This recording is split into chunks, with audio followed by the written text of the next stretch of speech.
นี่มันเด็กน้อยมาหาปลาใช่ไรบ่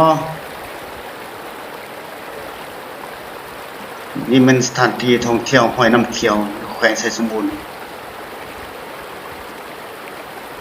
พี่น้าน้อยมาเอาสิพี่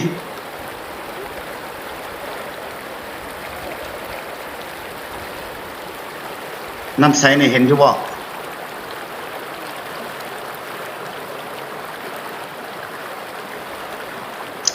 ได้บ่หั่นน่ะ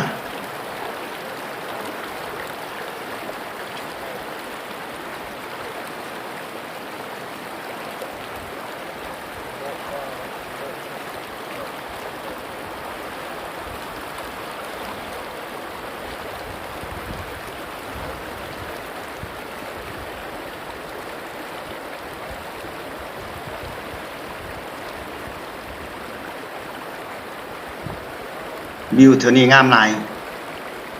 อากาศร้อนจัดมีภาพธรรมชาติงามหลายบุ่น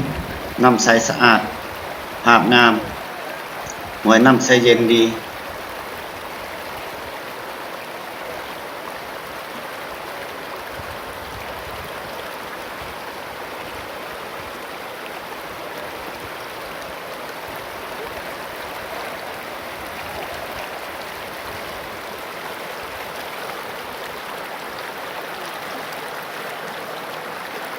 น้ำใสดี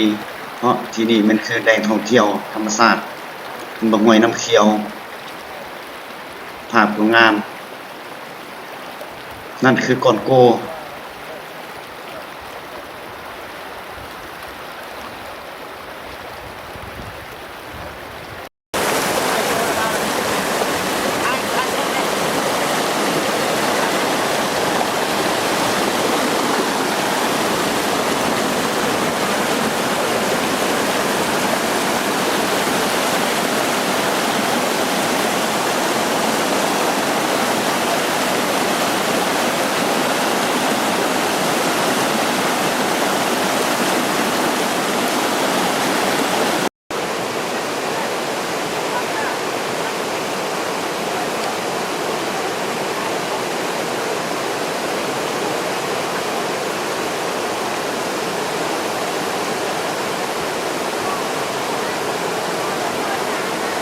คนนิดหน่อยกำลังหาปลา